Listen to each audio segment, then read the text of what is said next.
mau mulai investasi itu kita harus tahu dulu tujuan investasi kita sendiri dulu.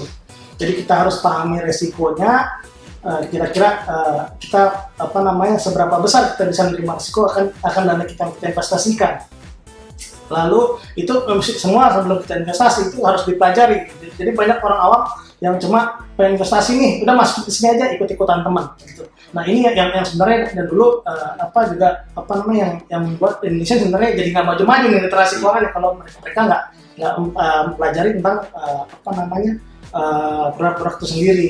Jadi intinya kalau berinvestasi tentukan tujuan investasi dulu sendiri, pahami produk-produk tersebut, risknya seperti apa, jangan sampai salah masuk berinvestasi.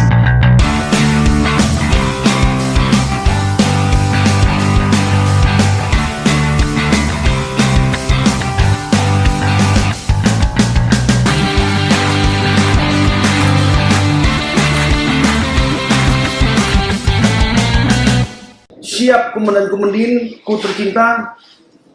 Terima kasih sudah menonton podcast saya. Hari ini saya ingin mengulik-ngulik apa itu Pinvest dari seorang pengusaha muda. Kita mau tahu salah satu anggota Hikmi Jakbar. Usahanya itu apa, mulainya dari apa, dan apa itu Pinvest. Langsung kita sambut aja narasumber kita hari ini bersama jangan grogi. Nama Fandi Wirawan. Jadi boleh nggak diceritain, jangan grogi, santai aja. Ceritain boleh nggak? Itu apa sih Pinvest itu pertama, ya kan? Setelah itu jelasin secara detail apa itu Pinvest, kok bisa masuk ke dunia Pinvest itu apa? Kan banyak orang nggak tahu nih pinvest.id. Ya kan? Saya sih tahu, tapi saya nggak mau ngomong biar kemudiannya ngomong. Oke, baik. Ya, apa itu Pinvest? Ya, basically kita creating website namanya pinvest.co.id. Ya. Jadi idea pertamanya ini kita lihat sebelumnya kita udah lihat bisnis, kita suka bikin seminar-seminar di daerah-daerah juga di Indonesia. Jadi kita lihat sebenarnya di daerah-daerah ini banyak komunitas-komunitas sebenarnya yang potensial dan yang memang mengedukasi masyarakat sana itu bagus banget sebenarnya. Cuma ini mereka ini punya keterbatasan gitu. Jadi awal namanya ide kita ini namanya Pin Bangsa sebenarnya awalnya. Oh, awalnya Pin Bangsa. Jadi artinya apa tuh Pin Bangsa? Pintar Investasi Bangsa. Pintar Investasi Bangsa. Awalnya gitu. Jadi cerita sedikit flashback. Ya harus cerita dari awal. Kalau nggak dari awal orang nggak tahu nih. Tiba-tiba muncul Pinvest kan nggak enak. Harus dari cikal bakalnya dulu. Tadi seminar-seminar tiba-tiba muncul namanya Pin Bangsa. Pintar Investasi Bangsa. Oke, lanjut. Jadi basically sebelum saya kerjaan Pinvest ini, saya kan sebelum kerja di luar negeri tuh ya. Jadi saya kerja di perusahaan investasi di luar. Oke. Negara Siprus. Negara mana itu? Di Siprus dulu. Sampai jauh-jauh ke Siprus kayak apa? Bukan Siprus negara, saya belum pernah dekat daerah mana tuh ya? Siprus itu di dekat Eropa. Iya, masuknya ya Mediterranean. Tapi negara kecil itu. Betul. Kok bisa sampai, kita belum bahas dulu, kita tahu loh, kok bisa sampai Siprus, gimana ceritanya? Oke, jadi awalnya saya bahas dari awal karir. Awal karir dulu lah. Lebih enak ya, baru, karena saya belum pernah dengar orang kuliah di mana, Kiprus. Ciput pernah, Ciput. Oke, lanjut. Dan ini kan dari awal, karirnya, kerja, terus tiba-tiba jadi ini, sampai sekarang, apa yang mau digarap itu aja dari awal dulu lah. Umur lah. Umur sekarang 34 tahun. Oke, Asli saya lahir di Jakarta, tapi orang tua daerah Minang sama Bugis. Oke. Gitu. Selanjut apa? Silakan masuk. Jadi jangan grogi. pertama kali saya mulai karir itu di dunia financial tuh. Jadi dari awal saya mulai dari bawah nih awalnya. Nggak dari kuliah dulu dong, tadi kuliah Siprus dulu. Siprus itu kerja. Jadi kerja? Kalau kuliah waktu itu di Indonesia. Kuliah di Indonesia. Oke, terus kuliah ngambil jurusan teknik industri dulu. Teknik industri nyasarnya ke investasi loh. Oke, teknik industri lulus. Terus habis itu kerja di mana? Kerja pertama kali saya awal sekarang tuh jadi sales asuransi dulu tuh. Oh, asuransi apa nih? Ada perusahaan multinasional. Oke, lanjut terus. Jadi jadi sales dari bawah, kita belajar di situ semua. Habis itu pindah ke perbankan. Oke. pindah ke perbankan, lalu saat itu sambil kuliah, ambil S2 lagi waktu itu. Jadi kerja sambil kuliah. Sambil Kuliah S2 di mana? Di Jakarta di UGM. UGM, oke. Ngambil? Ada MM-nya di sana. Oke, terus lanjut? Jadi sambil kerja, lalu saya waktu itu punya pengalaman di beberapa bank lokal dan asing. Nah setelah itu awalnya sih dari mimpi ini sebenarnya. Saya mimpi dulu bermimpi saya pengen punya karir di dunia berkaca di dunia internasional. Jadi semua hanya berawal dari mimpi, tiba-tiba didengar sama Tuhan gitu. Jadi waktu saya kerja lagi bekerja di perusahaan asing, di bank asing, tahu-tahu ada yang kontak saya dari headhunter dulu. Headhunternya dari negara Filipina gitu. Oke, terus? Nah, jadi ditawarin sama dia nih, kita ada lowongan nih buat kerja di negara Siprus. Wih. Nah, itu dia lihat data saya dari mana sih juga nggak tahu itu waktu itu. Namanya headhunter pasti ngerti lah dia. Ya kan? Berarti salah satu orang yang dicariin headhunter ini pasti berkualitas ya. Oke, lanjut ke Siprus terus mau gimana terus? Jadi dari situ saya di interview sama itu bos perusahaannya lagi di Indonesia. Langsung di interview gitu segala macam, dia bilang mereka terima gitu. Jadi suruh siap-siap kita pindah kerja ke negara Siprus. Gitu. Itu prosesnya berapa lama tiba-tiba langsung yes aja tuh? Langsung ya. Jadi gini, dulu saya banyak pertimbangan juga. Betul waktu itu pas penawaran itu saat tahun 2013. Itu dibajak harga berapa itu? Dolar ya, dolar pasti. Euro dulu. Euro loh dulu. Oke, terus? Ya, jadi begitu awalnya 2013. Ternyata pas 2013 itu negara Siprus ini lagi krisis waktu itu. Krisis Yunani, sebelum Yunani kan Siprus duluan. Jadi mereka lagi krisis. Jadi saya udah terima di sana, ngurus visanya baru pulang 1 tahun tuh. Wah deh. Jadi nunggunya nunggu 1 tahun. Nunggu 1 tahun. Tapi itu kan sambil kuliah kan? Iya, sambil kuliah, sambil kerja juga lah. Ya nunggu prosesnya kan. Tapi waktu itu udah resign duluan kan, kita excited. Oh, ya karena impiannya mau tercapai nih. Jadi begitu itu udah sempat keluar dulu dari kerjaan. Habis itu baru setahun kemudian ke Siprus. 3 bulan ini kan nggak ada kerja nih, nggak ada income. Itu ya kita bokeh lah. Kita nggak ada uang, akhirnya kembali kerja dulu masuk ke bank lagi. Nggak minta orang tua aja, bayarin dong Pak. Kebetulan kalau saya dari awal saya kerja nggak banyak dari orang tua. Oh iya, memang dari usaha sendiri ya. Kita kerja Oke, sendiri. terus lanjut. Jadi habis itu baru setelah penantian yang panjang itu baru berangkat ke Siprus tahun 2014 gitu. Jadi ketika izin sama orang tua, nih, saya dapat kerja di sana, ini dengan salary sekian gitu. Langsung orang tua cari tahu tentang Siprus kan. Langsung saya dikasih koran yang isinya tentang krisis di negara Siprus. Jadi mereka agak worried juga kan. Kamu yakin mau ke sana? Saya waktu sempat ke Yunani itu juga lihat kapan lalu tuh banyak dicecetin itu. Banyak demonstrasi dulu. Demonstrasi. Oke, terus? Ya, jadi itu mereka suruh pertimbangkan. Kamu yakin mau pindah ke sana gitu. Ini situasi negaranya lagi kayak gini. Ya akhirnya saya coba cari tahu semua. Jadi saya ke kedutaannya, lalu cek ada nggak orang Indonesia di sana. Saya juga baru tahu saat itu tuh ini Siprus negara mana ini. Kita cari di Google kan, rupanya lagi krisis semua beritanya. Ya udah habis itu saya coba cari koneksi di sana, cari orang Indonesia dari sana, dari kedutaan, dikasih sempat ngobrol juga sama mereka. Ya mungkin input dari mereka itu ya sebenarnya kalau mau cari pengalaman ya lu pergi aja ke sana. Tapi kalau lu nggak mau take risk, ya lu nggak usah ke sana gitu. Akhirnya take risk itu ya. Akhirnya take risk itu kalau boleh tahu perusahaan apa sih itu? Di sana itu perusahaan investment tuh. Oh, invest. Jadi dia bergerak yang trading saham. Terus kerjanya ngapain aja itu? Kita manage klien, intinya tetap di sales nih, dari awal di sales, di sales, kita maintain klien-klien di sana untuk yang portofolio masalah. Jadi mirip kayak fund manager gitu. Jadi ada klien, gue punya duit nih 1 miliar dikelola. Di sana modelnya kayak sekuritas tuh. Oh, sekuritas. Jadi dia main saham di tempat kita. Iya betul. Benar ya? Iya, kayak sekuritas sama futures kalau di sana kan jadi satu ya. Iya. Jadi future sama saham di sana jadi satu.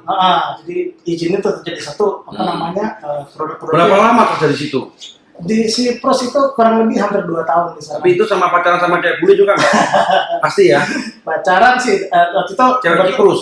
Kebetulan selera saya Asia. Oh, jadi dapatnya orang Asia juga di sana. Orang Asia juga.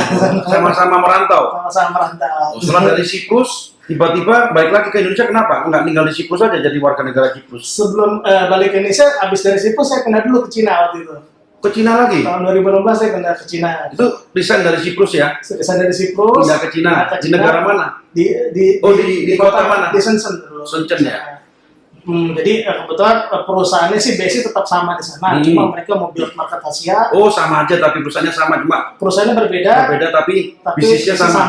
Gitu. Berapa tahun di Shenzhen itu? Di Shenzhen hampir setahun di sana. Berarti ngomong Mandarin bisa? Sedikit-sedikit aja. Ya. Bahasa Siprus bisa? Bahasa Siprus di sana kebetulan mereka Inggris sama Yunani. Tapi habis itu berarti ganti juga ceweknya ya? Apa ceweknya ikut dibawa juga nggak itu? Tadinya mau bareng ke situ, cuma waktu itu ada konflik negara antara negara dia sama di Cina. Jadi bisa negara mana dia? Filipina pasti. Saya udah feeling kan teman-teman. Karena Filipina tuh cantik-cantik. Oke, ternyata ada konflik nggak bisa ya? Di setahun di Shenzhen ya. Tapi bidangnya sama, berarti ilmunya nambah di situ ya? Ilmunya bisa nambah. Oke, setelah itu setahun di situ itu tahun berapa? Masih ingat nggak? Itu saya pindah ke sana 2016 awal. Oh baru-baru ini aja ya, berarti masih muda loh. Masih muda. Iya makanya. Oke, dari Shenzhen terus akhirnya kenapa kok memutuskan balik ke Indonesia? Jadi gini, dari Shenzhen kita build, kan mereka build market Asia ya. Iya. Nah setelah kita mulai setup buat market Indonesia, mereka udah merencana mau ekspansi ke Indonesia. Jadi mereka mau buka di Indonesia nih. Gitu. Tapi di sini ada cerita enaknya. Jadi setelah 2016 akhir itu saya udah balik ke Indonesia nih. Udah mulai mau setup semuanya gitu. Dalam 3 bulan itu perusahaan tutup tuh. Kok bisa tutup? Gimana ceritanya itu?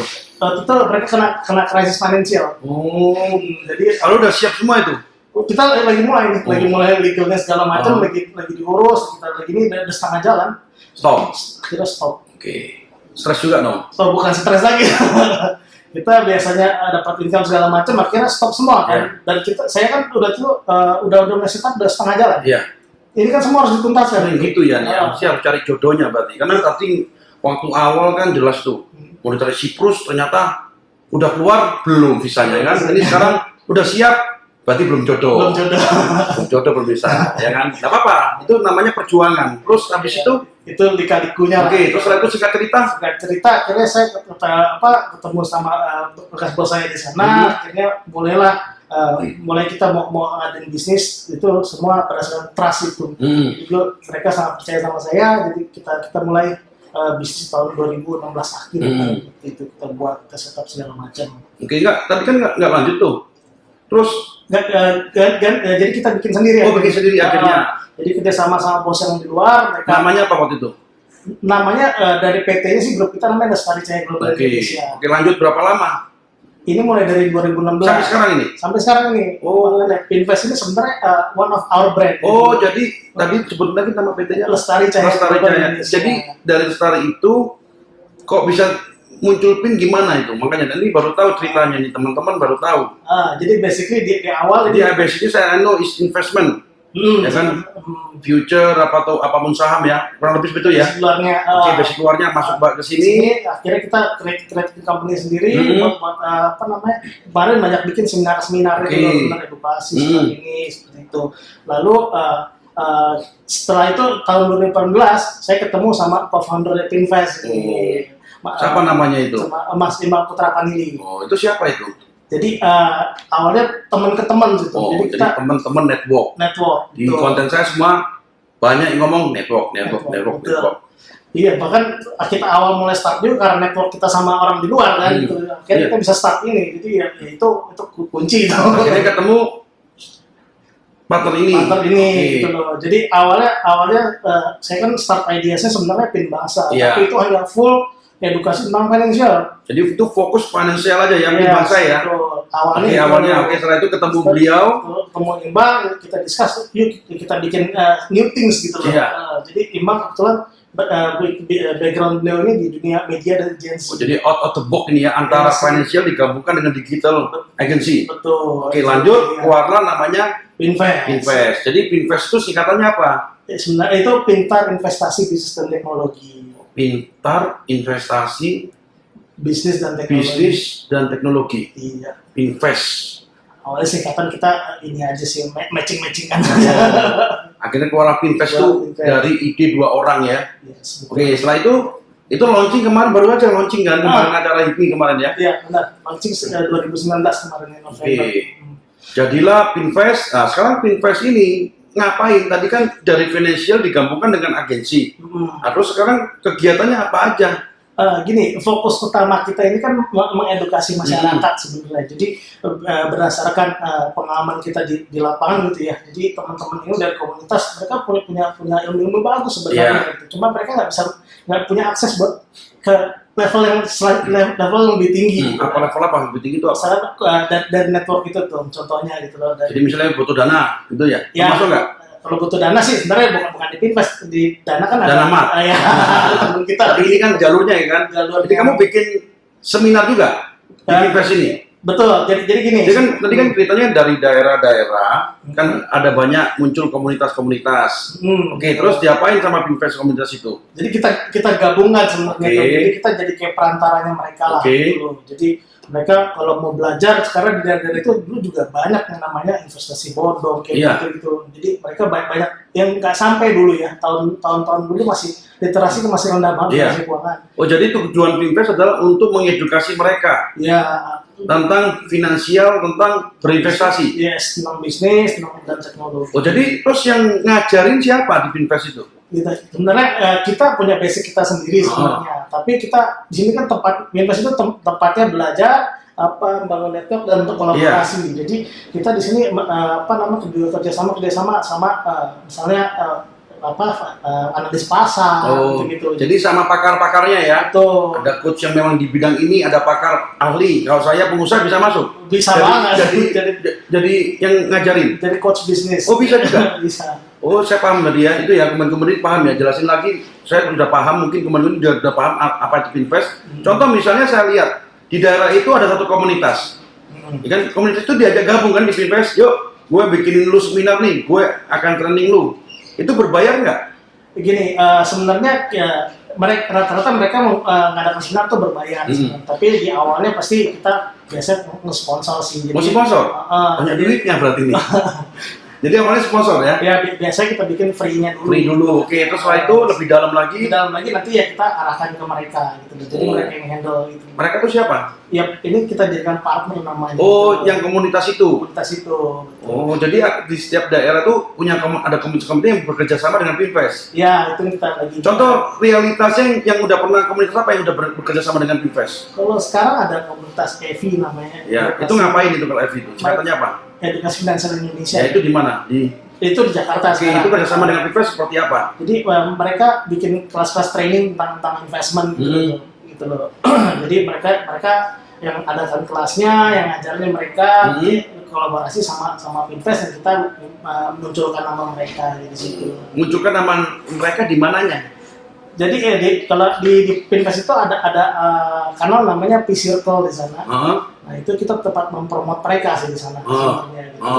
Mungkin kedepannya mungkin bisa jadi e-commerce juga itu kalau kita jadikan. Ada namanya, ada kayak kanalnya itu. Ada kanalnya P-Circle namanya. Jadi P-Circle tuh dari komunitas gabung ke P-Circle ini. Betul. Dan Pinvest ini yang akan mempromosikan mereka. Betul. Di dalam situ kita promosikan. Kalau memang kira-kira ada yang bisa ada ini kita salurkan. Gitu. Kalau ada misalnya personalnya kita mau belajar ini nih yang kerja sama Pinvestnya ada ini ya pilih aja gitu loh. Oh, jadi kalau saya punya komunitas bisnis nih bekerja sama dengan Pinvest, berarti nanti saya ngadain seminar saya. Bisa ngadain. Yang dapat duit siapa saya? Iya, ketua. Terus nanti saya sama Pinvest bayar nggak? Ya kita nanti sih jatuhnya jadi ini aja. Partnership. Oke, paham saya sekarang. Saya udah paham teman-teman, mungkin teman-teman juga paham. Sekarang saya tanya. Terus Pinvest dapat duitnya dari mana? Jadi kita kan sekarang ini modelnya tuh lebih kayak sosial media jatuhnya, maksudnya kita akan ada iklan-iklan berbayar di situ. Di mananya? Nanti di circle aja tuh. Ada di situ ada ads juga ada banner juga ada kita jual di situ juga ada gitu. Jadi yang kita promoting juga nanti jadi partner jadi income juga untuk kita. Ya, jadi ide awalnya sebenarnya di proyek idealisme gitu ya. Saya lihat ini Indonesia kenapa di negara maju orang tahu investasi udah sampai produk itu udah turunan, saham itu udah turunan berapa gitu. Di sini aja baru tenar mulai saham orang baru pada ngeh gitu kan.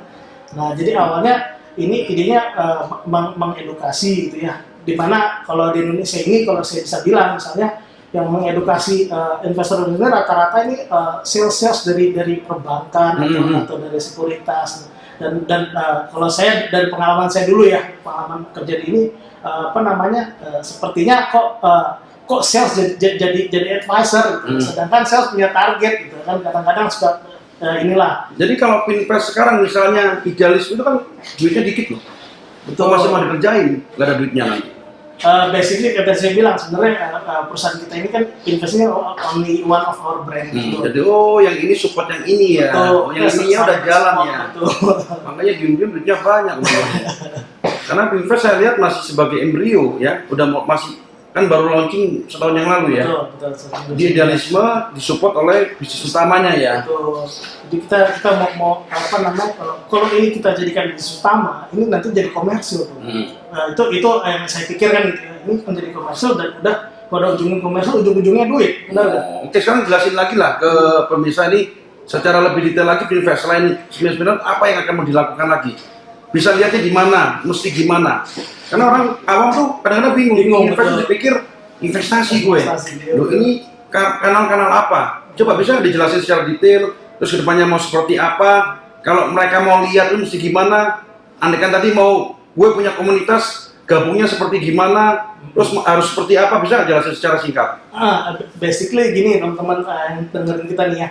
Jadi Pinvest ini seperti yang kita udah bilang tadi, ini kan portal media digital platform ya, untuk tempat berkolaborasi, tempat belajar sama membangun networking di sini. Jadi untuk Pinvest sendiri ini sebenarnya kita hanya mempertemukan nih dari teman-teman yang ingin belajar ini. Misalnya kita di sini ada kanal namanya P-Circle, di situ teman-teman bisa lihat teman-teman sana yang mau berkolaborasi dengan teman-teman komunitas yang lain ada di sana. Lalu kita ada portal media, ini yang kita gabungkan tadi, edukasi dan media kita gabungkan jadi satu di sini.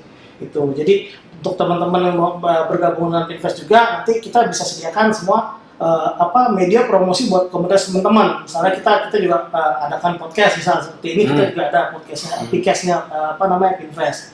Terus kita ada PTV di situ, kita bisa bangun personal brandingnya teman-teman lah yang join sama Pinvest, kita bangun dulu di situ. Jadi kan orang nggak semuanya punya kemampuan seperti misalnya kayak Ketum nih, Raja IT yang bisa punya kemampuan di sosial media yang bisa langsung lukik gitu, semua orang langsung tahu kita kan semua orang. Tahu karena botak. Ciri khasnya luar biasa. Kayak gitu. Jadi kita coba bangun ini karena kalau kita lihat pengalaman saya sebelumnya di komunitas ini sebenarnya banyak yang bisa dibangun di komunitas daerah-daerah ini yang bisa muncul lebih besar lagi, tapi dengan keterbatasan kemampuan untuk digital mereka masih banyak yang kurang. Kalau secara ingin tahu, dia tuh bisa melihat di mana? Ada website nggak? Website kita di pinvest.co.id. Ada ya? Ada. Itu detail ya? Ya semuanya di situ ada. Cuma kemarin karena kita lagi karena COVID ya, jadi vendor kita yang project manager kena juga positif gitu. Jadi kita lagi upgrading sebenarnya. Ya? Upgradingnya agak nyangkut gitu. Ya nggak apa-apa, nanti tunggu aja ya. Betul. Tapi kalau andai kan nih saya masuk ke websitenya Pinvest, gue mau ikut seminar finansial, itu di sana banyak informasinya. Banyak informasi. Termasuk bayar. Ada yang gratis. Ada yang gratis, ada yang berbayar. Gratis juga ada. Ada, betul. Jadi di situ ada kanal namanya P-Session nanti di situ. Nanti ada webinar juga akan ada di sana. Ada webinar, ada podcast, ada YouTube jadi PT. Jadi intinya kalau secara garis besar tuh marketplace seminar ya. Kalau saya mau, gue mau belajar finansial sekarang, gue Google kan bingung ini. Tapi kalau masuk Pinvest, gue mau belajar ini nih terkait dengan reksadana ada. Tapi fokusnya masih finansial.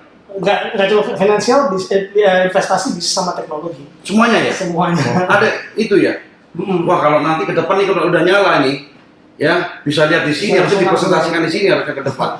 Iya kalau sekarang kan orang masih ngawang-ngawang, mungkin nanti bisa dikasih ada komponen profil videonya kan? Ada. Nah, nanti bisa dipasang setelah acara ini selesai ya? Boleh.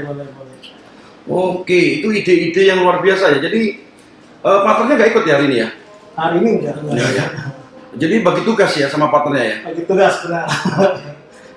Oke, sekarang dengan pandemi ini apakah berpengaruh terhadap bisnis di Pinvest? di Pinvest sendiri tadi kalau pengaruh kan secara impact secara langsung kita kebetulan yang project manager kita lagi kena lagi corona yang kena virus ya, jadi kita agak slowing down. Ya, semoga cepat sembuh ya.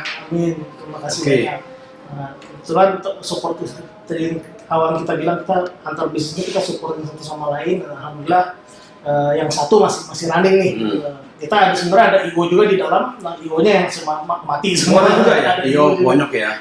Jadi itu banyak pekerjaan juga, cuma tidak itu ada TV tadi, ada Pkes ya kan. Jadi di dalamnya tuh selain memberikan informasi seminar, juga mengadakan podcast, terus branding diri juga bisa ya. Bisa semua. Jadi kita angkat ini nih, misalnya kemarin sini nih mau gabung dari daerah, kita bangun personal brandingnya.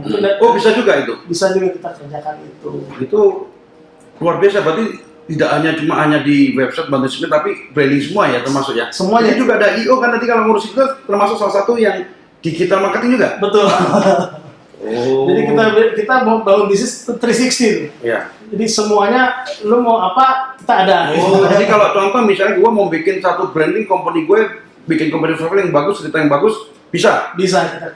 Jadi seperti itu. Saya terus terang aja kemarin ada pelajarin waktu launching, saya merasa waktu itu saya pikir adalah portal media. Tapi dengan adanya podcast ini teman-teman bisa belajar melihat bahwa segampang itu kita mau cari ilmu ya. Maksudnya kalau mau satu tujuan ada semua di situ ya. Betul. Mau branding, mau bikin logo juga bisa. Bisa juga. Tapi itu di bisnis yang satunya. Ada lagi ya? Iya. Jadi nanti tolong company profile-nya itu bisa ditayangkan itu ya. Oke. Wah, luar biasa. Mungkin selain itu Pinvest ada bisnis lain nggak sih dari seorang Andi? Ya kalau bisnis lain tadi saya cerita tadi kita juga di kantor juga ada event organizer sebenarnya, terus sama ada consultant management di sana gitu. Jadi kita bagi-bagi ini sih, bagi-bagi bisnisnya. Jadi ya kita kan udah mulai bisnis diversifikasi lah semuanya gitu ya. Nggak cuma investasi aja harus diversifikasikan, ya bisnis juga. Misalnya kayak ya saya bilang tadi sekarang IO kita lagi habis nih, kerjaan nggak ada sama sekali kan. Itu karyawannya gimana? Dipindahin kerjain apa nggak itu? Ya kita sebenarnya di dalam juga kerjanya sebagai proyek. Gitu. Oke, saya tanya, kok bisa masuk IPMI gimana ceritanya itu? Masuk IPMI awal sebenarnya diajakin teman udah dari 2016 pas saya balik ke Indonesia tuh diajakin sebenarnya. Cuma saya belum mau lah, saya ya masih ya nantilah belum jadi apa-apa nih gitu lah. Lama-lama diajakin ya akhirnya udah jadi apa-apa baru gabung ya? Belum jadi apa-apa sebenarnya, masih udah lumayan lah gitu. Oke, kita langsung ke pertanyaan pemirsa ya, boleh ya? Boleh. Jadi seperti biasa pertanyaan 5 orang akan mendapatkan buku saya, 1 orang lagi akan mendapatkan baju saya. Kalau semuanya udah dapat, bisa diganti pulsa. Nah, ya kan? Itu dia pertanyaannya, saya langsung pilih teman-teman. Ini dia nih. Makanya kalau sekarang ini banyak yang orang nggak tahu Pinvest. Sekarang ternyata baru tahu saya. Terus terang, waktu Fandi gabung saya apa sih Pinvest ini? Boleh kayak media kayak FIFA.com. Ya, gue mikirnya seperti itu, kayak kumparan ya, jangan kumparan ya kan. Tapi ternyata di dalam itu lebih banyak lagi pekerjaan-pekerjaan yang bisa dikerjakan ya. Tapi memang fokusnya di sekitar itu aja ya. Oke, kita langsung pertanyaan teman-teman. Oke, dari Rezi M01, cita-cita M Wirawan sebenarnya ingin jadi CEO founder sejak lama, atau ada keinginan lain cita-citanya yang dan seberapa besar peran orang tua terutama ibu buat M Wirawan dalam perjalanan karir selama ini? Bismillah, semoga dapat kaos, ingin dapat hadiah kaosnya. Saya langsung kasih kaosnya aja ini. Jangan langsung dapat kaosnya. Pertanyaannya bagus banget ya. Jadi basically semua yang saya kerjakan sekarang ini sebenarnya awalnya dari hanya sebuah mimpi gitu loh. Jadi kayak misalnya menjadi CEO dan founder, ya memang dari kecil entah kenapa saya kalau pernah ditanya sama keluarga atau sama Fandi kalau udah besar mau jadi apa, saya selalu jawab saya yang mau jadi bos. Jadi bukan jadi YouTuber ya? Bukan. Sekarang orang mau jadi YouTuber semua. Beda generasi gitu. Jadi bos ya, udah mau bos apapun penting pokoknya bos jadi. Luar biasa, ditiru ya. Itu dari kecil saya selalu gitu, yang saya jadi selalu pengennya jadi bos. Jadi orang dulu teman-teman pada mau jadi dokter, pada mau jadi polisi, ya. Pokoknya kalau saya jawab jadi bos apapun itu pokoknya bos ya. Kayak gitu. Jadi itu memang mimpi saya dari dulu gitu. Memang itu yang apa namanya impian yang alhamdulillah saat ini yang masih kita rintis ke depan. Lalu kalau peran orang tua, terutama ibu ya, kalau itu ya memang itu saya mungkin agak sensitif misalnya sama orang tua gitu. Memang terharu lah kalau peran ibu itu menurut saya luar biasa. Yang banyak mendoakan gitu ya, walaupun dulu kayak misalnya waktu saya kerja jadi sales atau ketika saya belum ngecek, ibu saya yang pusing tuh. Bukan kamu ibu. Bukan, saya bukan pusing lagi, saya sampai bawa mimpi. Ya, tapi kalau orang tua sampai ikutan tuh berarti luar biasa sayangnya. Berarti nyambung gitu. Itu dia. Jadi sampai ibu saya yang bingung nih, cari teman-teman yang bantuin gitu. Jadi perannya sangat luar biasa lah. Kalau dari seorang ayah? Ayah juga. Jadi kalau ayah dulu lebih sibuk sama kerjaannya dulu ya. Ayah kan profesional dulu jadi perusahaan minyak. Nah itu ya, dia hanya mengarahkan, orangnya bukan yang ngatur-ngatur, tapi Fandi ini begini, ya kamu putuskan sendiri. Jadi banyak yang ngarahin. Orang Bugis kan keras ya, benar ya. Iya, oke, ini lanjut lagi nih. Itu tadi dapat buku lo ya, dapat kaos saya lo ya, lumayan lo ya. Ini yang langsung dari Lauda. Apa saja mindset yang harus dimiliki jika ingin memulai investasi? Boleh ceritakan pengalaman pertama Pak Fandi belajar investasi dan pertama kalinya investasi. Wah, ini tahu berarti ini. Dia tahu kenapa? Tadi kan awalnya dari finansial. Oke, jawab, monggo. Oke, mindset pertama kali kalau kita mau investasi ini kita harus tahu dulu tujuan investasi kita gitu loh. Jadi mau kemana nih investasi kita? Karena produk investasi itu banyak.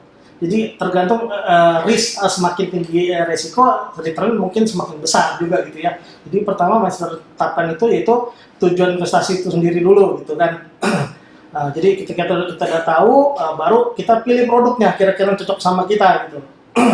Nah jadi ketika udah ketemu nih sama profile risk lah istilahnya kalau kita bilang di dunia investment, risk profile ini seperti apa, tujuannya kemana, itu yang harus di-matchingkan terlebih dahulu. Jangan mau investasi, pokoknya mau return gede. Ya return gede kan risk juga gede. Iya. High risk, high return. Betul. Jadi itu mindset tanamkan, jangan serakah, jangan greedy. Punya tujuan investasi, fokus gitu ya. Pelajari dulu produk-produknya yang cocok sama risk profile kita. Jadi lalu ke pertanyaan selanjutnya, kalau yang pengalaman saya investasi gitu ya. Kalau saya awalnya sih saya dulu sering ikut seminar-seminar financial juga ya. Jadi saya belajar juga tentang produk-produk keuangan.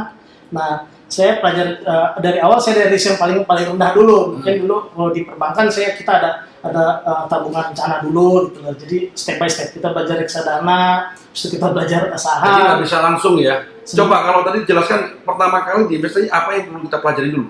Jadi seminar apa yang harus diambil dulu? Itu yang tadi saya bilang, tujuan investasi untuk apa dulu. Oh, jadi ngikutin lah ya. Ya, jadi tujuannya kita mau targetin berapa sih kira-kira gitu kan, dan berapa sih dana yang kita punya sebenarnya. Karena kebanyakan teman-teman juga, misalnya saya dari awal kita mulai kerja kan ya uang belum seberapa lah ya, atau pokoknya kita pengen return gede nih, tapi ternyata income kita cuma masih sekian gitu kan. Nah ini ya mungkin disesuaikan dengan risk profile tadi yang saya bilang gitu loh. Oke, itu jawaban yang luar biasa bagi yang investasi pemula, benar ya? Betul. Jadi jangan nih lanjut lagi nih. Dari Agung Suprihat 9, kira-kira seberapa besar risiko kerugian dari invest di saham? Pernah nggak menderita kerugian dari saham-saham tertentu?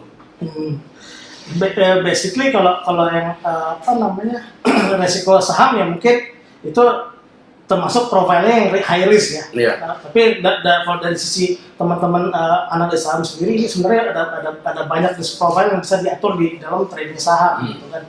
Jadi ada yang namanya trading, ada yang namanya invest gitu loh. Jadi kalau trading kita bisa manage risknya sendiri, kalau invest ada pilihannya, produk-produk saham itu misalnya di sekuritas ada namanya reksadana gitu. Nah itu kan dikelola juga. Di reksadana sendiri ada lagi risk profile-nya, mau main di saham, mau main di obligasi, mau main ini, banyak lagi pilihannya. Wah, gitu. Jadi ternyata nggak gampang juga ya. Mesti dipelajarin dulu. Nah, ini nyambung pertanyaannya dari Kiana Kenji. Dia seorang ibu rumah tangga nih. Harus mulai dari mana kak agar perkembangan minimal dari ibu rumah tangga itu untuk investasi itu? Kalau dia seorang ibu rumah tangga, kira-kira dia mau investasi dari mana dulu mulainya? Investasi. Kalau dia ibu rumah tangga loh. Ya kalau investasi sebenarnya kita harus tahu dulu income kita berapa banyak kan ya. Jadi balik lagi income ya. Income. Jadi kita pegang berapa banyak nih. Jangan kita cuma punya uang lebih misalnya 1 juta atau kita invest langsung di dunia derivatif atau di dunia saham gitu ya. padahal uang segitu-gitunya gitu kan.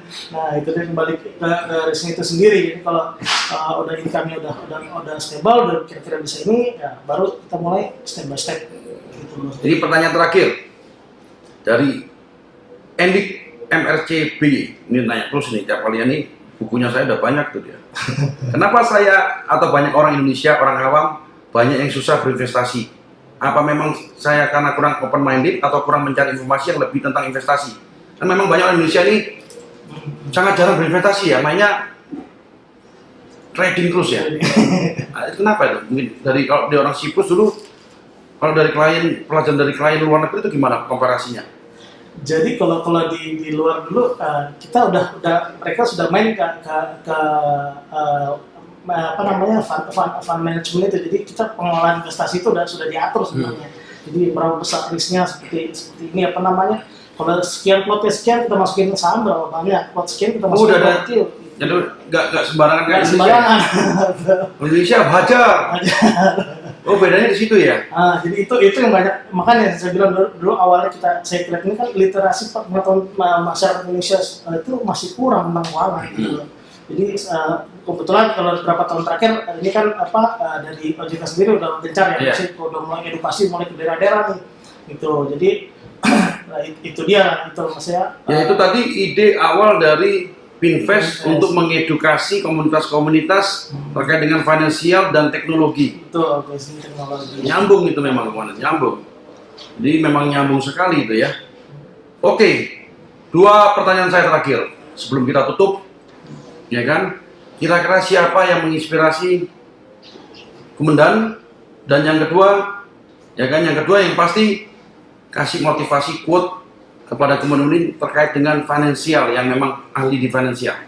Oke, kalau dibilang ahli finansial saya belum lah. Belum ya, tapi minimal lebih paham dibanding orang awam kayak saya. Kalau saya kan orang real, dagang real, saya jarang sekali. Justru saya kepingin ikut belajar.